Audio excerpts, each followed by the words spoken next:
this. That's where I'm at. It's fair. He clearly battles with nerves, and to me, in the final. I mean, number one, he said he was nervous in game one.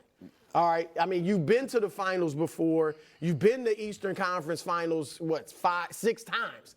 And you're saying you're nervous. And if you look at, I still contend he's playing a good floor game. He's leading the Celtics in rebounding, leading them in assists.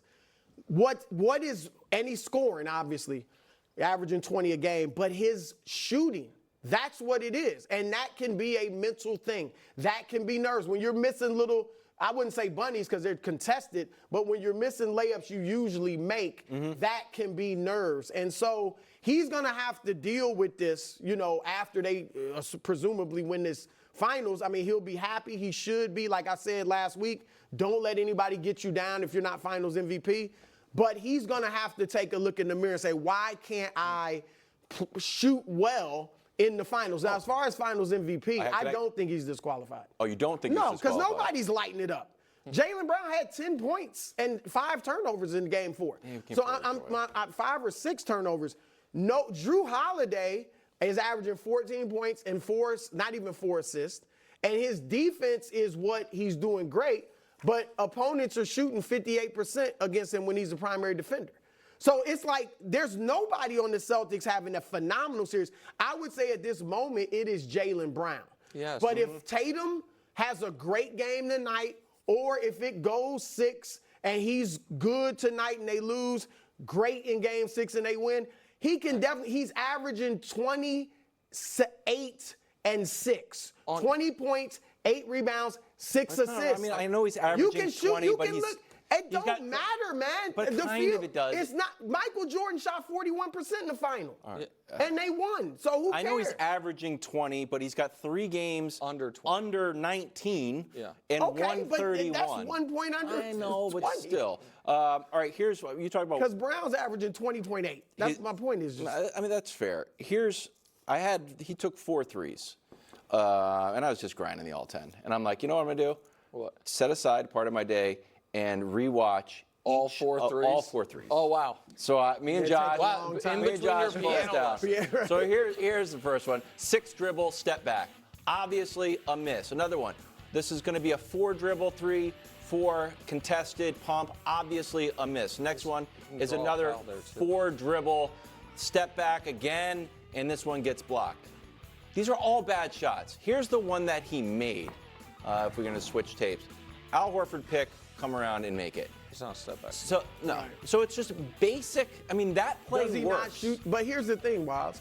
Does he not shoot step back threes like that in the regular season? Well, he does. I know, but Brew, I could have blindly described those to you and say, like, which one do you think went in? If you're struggling, let's have more of the easy shots and less of the wow shots. And can I say something else about the Finals MVP thing? Because Brew's point about the history of it. Isaiah didn't win his first one. Steph didn't win for the first 3. Tatum ran through it all, too. He ran through it. He said, did he? He was like, Kobe only won 2 of 5. Kareem won 2 of 6. Duncan didn't win all of them. Right. Here is the distinguishing factor, however. Isaiah was not bad in those finals when Joe Dumars won. Kobe, his first finals wasn't great. The next 2 rings, he was very good. But Shaq was averaging over the course of that 35 and 15. It was when Steph didn't win it and Iguodala won it. Steph actually had better numbers in that series than he had in the regular season when he won MVP. And then the next 2 years, Kevin Durant was just shooting fireballs out of his eyes, so he won it. It wasn't because Steph was terrible. Yep. This is a different situation.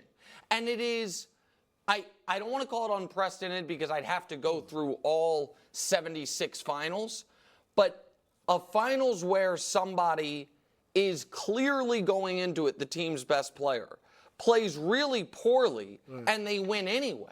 Like, maybe there's one that comes to mind for people immediately. There isn't for me. I was thinking about it. Like, you mentioned Jordan. Was the 41% the one against Seattle? Jordan was great in almost every final. He averaged a ton of points, but I think he shot 41%. Against Seattle, I think so. And that was because the last 3 games of that series, he struggled from the field. But they started out up 3-0, in part because he was great. And I understand Boston started up 3-0, but it's not because Tatum was great. So it's a very, very weird historical situation where Tatum, I think, has been B level once this series. Game 3. I can't say that. He scored 31. That's all y'all looking at is that's the what I'm talking about. field goal percentage. No, but that's what I'm talking about. I'm serious. That's all you're looking at. That wasn't an A game, though. You were like, it man, was a B Tatum plus cooked. game. Okay, that's fine. You know how hard it is to score 31 in a freaking game? You're misunderstanding what I'm saying. What I'm saying is, of the 3 games, there was only one time I thought in the 4 games he played B level or above. You want to call it a B plus, an A minus, whatever. But games 1, game 2, and game 4. Game 4 was an F, you can say, across the board. Game 1 and 2 was a C minus-ish. Yeah. And so that is a weird spot for it to be like, but if he's great tonight, he's finals MVP. What if Jalen struggles tonight? If he struggled in then game Drew 4. gets it. Drew's averaging 14 points a game and giving up 58% shooting. Well, the giving up 58% shooting for the when series? he's the primary defender. Those numbers can be a little hinky. Well, you brought up defensive rating. Guess who? Tatum and Brown are tied with defensive rating. Yes. Second among starters behind Al Horford. Yeah, but it's better than Drew. I'm just If it ain't saying. ass stocks, I'm not buying the defensive rating.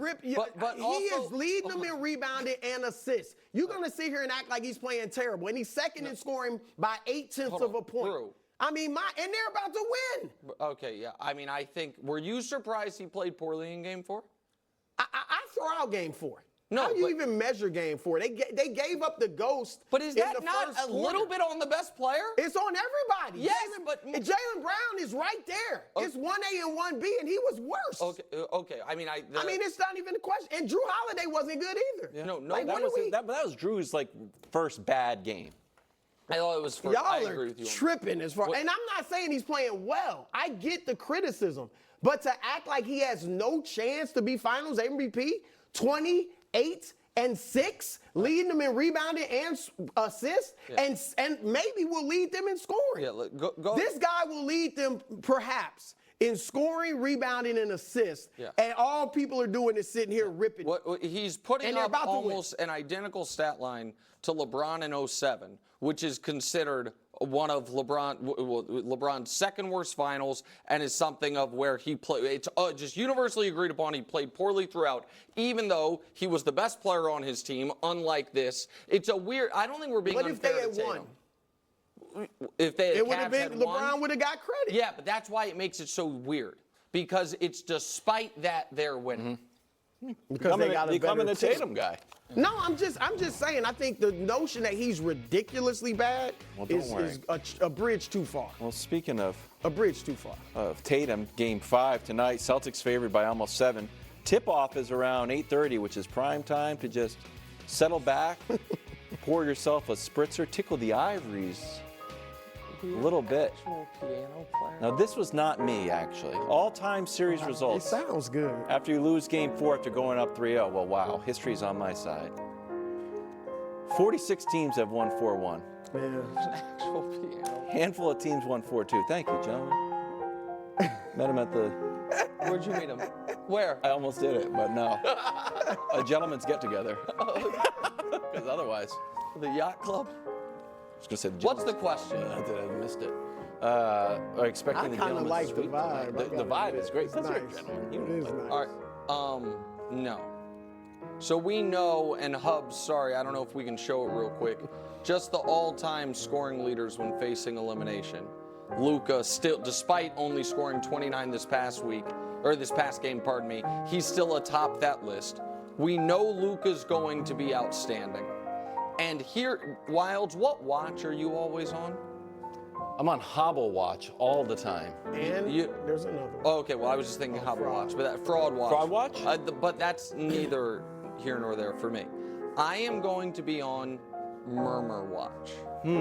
For TD Garden, if Jayson Tatum misses his first few shots. Oh, that's a good take. Because this is one of those spots where I know everyone's like, oh, Boston now gets to win it at home. It all sounds great if they win. But if Luka comes out rolling and Tatum misses a few shots, and I just want to see if there's an unease in that crowd, because the way Tatum's played, I think that would impact him. So, no, I don't expect the Celtics to win tonight, Brew. You? Look, there's a lot of reasons to go with the Celtics. And the momentum, even though they lost, the vibe, everything feels Celtics. Give me the Mavs. Oh! Give me the Mavs. Just call it a wishful thinking. You know what a gentleman says? What? It's okay to disagree, just don't be disagreeable. So I politely disagree. Gentleman's sweep. We'll see you right here tomorrow, 3 o'clock. Our show's got another hour and what are you 7 talking about? minutes. Maybe you got things to do. What do you know? Go to a museum or something.